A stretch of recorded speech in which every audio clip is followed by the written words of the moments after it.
All right, let's just dive right into this. Welcome to the explainer for AEW's Double or Nothing 2026. Guys, as a massive wrestling fan, let me tell you, this night was pure, unbelievable heat. The source material literally describes the atmosphere as straight flames. We got a massive wrestling spectacle absolutely packed with insane athleticism, brutal warfare, and some deeply, deeply personal storytelling. Today, we're going to break down the biggest moments, the most shocking betrayals, and the chaotic brilliance of this entire event. Let's get to the action. You know, the show set its emotional hooks before the main card even officially started. Hardcore legend Mick Foley actually made his debut on the buy-in show, and man, it was such a pivotal moment. This wasn't just some cheap nostalgic pop, right? It was an absolute masterclass in building a main event. Foley gets out there, confronts MJF, and starts drawing these amazing parallels between his own legendary career and Darby Allin's. He calls Darby the quiet, weird kid in the locker room, the guy people mistake for being arrogant just because he's shy. And then he drops this line, "Win one for the weird ones." Absolutely brilliant. It instantly raised the emotional stakes for the Darby and MJF feud, completely transforming it from a standard title defense into a literal battle of identity. Section 1, a brutal war, the I Quit match. Okay, so this match saw a rapid, and I mean rapid, escalation of violence for the World Tag Team Championship between Copeland and Cage versus FTR. This was a certified barbaric I Quit match. We started off with these chaotic steel chair attacks, but the sheer aggression just kept multiplying. Like at one point, Stokely Hathaway clobbers Copeland with his watch right into a devastating shadow machine. FTR even set a table on literal fire trying to take out a returning Beth Copeland. But what you really need to take away from this is how it ended. Copeland and Cage are applying this brutal, simultaneous deathlock and crossface, and Dax Harwood still refuses to quit. It actually took Beth Copeland looking Dax dead in the eye and threatening his ability to see his two daughters tomorrow to finally force the submission. Just an unbelievable, visceral piece of storytelling right there. Section 2, Athleticism and Faction Civil War. Talk about building the incredible legacy of the international title. Okada versus Takeshita was an absolute banger, fueled by pure adrenaline and strong style. The athletic sequences these two put together, completely off the charts. As a fan, it was physically impossible not to mark out over the pacing here. Takeshita hits this super high-angle, high-rise German suplex that looked completely devastating, which she followed up later with an incredible blue thunderbomb for a heart-stopping near-fall. But ultimately, after this grueling strike sequence and floating over a Rainmaker attempt, Okada secures the victory by hitting his finishing maneuver, the Raging Fire. The sheer physical output from both of these guys was breathtaking. But you know, the match itself was really only half the story. To perfectly explain the complex dynamic between Don Callis and his protege Takeshita, especially for any newer viewers out there, the source material uses this amazing gamer analogy. So during the match, Don Callis is desperately trying to stop Okada from injuring Takeshita on the floor, right? But Takeshita completely ignores his manager's commands and just keeps attacking. It was literally like a Pokemon trainer sending out a level 50 Gengar when they only have one gym badge. The monster is just way too powerful and utterly refuses to listen to you. Takeshita entered a whole new gear, leaving Callis to realize he's totally lost control of his ultimate weapon.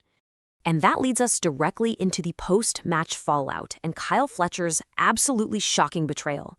As the Don Callis family was retreating, Kyle Fletcher makes his surprise return. The crowd is going wild. He embraces Takeshita in the ring. It looks like this heartwarming reunion.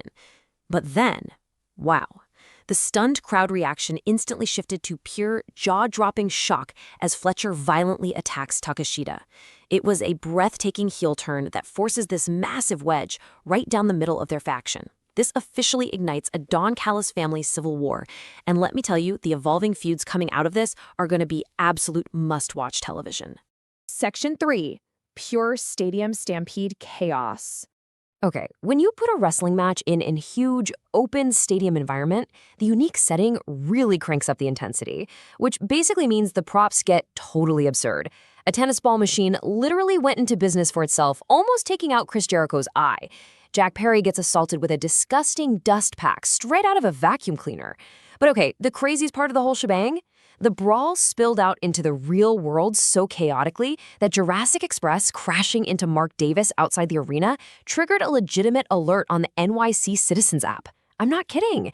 Panicked users were getting warned about a bus and golf crash because the police thought the staged brawl was a real-life vehicular accident. That is some next-level chaos right there. Section 4. Main Event Masterpiece. Now let's talk about the cinematic presentation of Darby Allin versus MJF. I really want to highlight the spectacular cinematography and camera work during this main event because it was phenomenal. The camera angles told the entire story of just how deeply personal and hated this rivalry really is. The most jaw-dropping visual of the entire night was captured perfectly.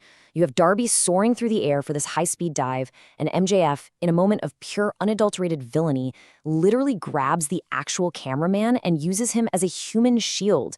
The broadcast is screaming, "Don't go out there, Max," perfectly capturing the absolute panic of the moment. The camera work pulled us right into the danger zone, making us feel the brutal impact of Darby's reckless abandon and MJF's cowardly brilliance. So, as we recap this crazy event, let's quickly count down the top 3 most exciting match finishes of the night. Coming in at number 3, we have Swerve turning a 21-plex from Bandito into a devastating vert breaker and house call combo to advance in his tournament. Unbelievable sequence.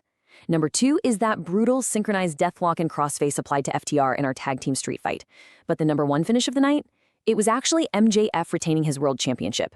Because after surviving literally everything Darby threw at him, MJF didn't use some flashy finisher. No way. He won his 3rd world title with a basic headlock takeover. It was this brilliant psychological callback to how Darby originally beat him years ago, proving MJF had finally conquered his ultimate ghost. But hey, the night wasn't over just yet. Enter the Kevin Knight heel turn. After Darby Allin gave his absolute heart and soul in that main event, his flame finally died out. As he's lying there defeated on a coffin, his supposed ally, Kevin Knight, marches down to the ring. Now, the crowd fully expected a save, but instead, Knight brutally attacks the exhausted Darby. The crowd reaction? Total sheer shock. You could literally hear a pin drop before the boos started. This unexpected heel turn instantly sets up some massive future storylines. It completely changes the landscape, introducing this huge potential rift with his usual tag partner, Speedball Mike Bailey. I mean, Bailey now has to choose between reasoning with his friend or joining up with this ruthlessly new attitude.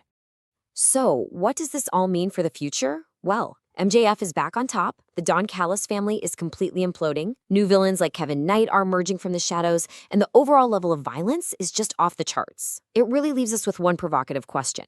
With the title back in MJF's hands and factions actively tearing themselves apart, who can possibly survive the chaotic summer of AEW? The road to Forbidden Door is clearly paved with brutal betrayals and evolving feuds. Thank you guys so much for joining me on this explainer. Keep questioning the motives, and I'll see you next time as we continue to break down the absolute best in the business.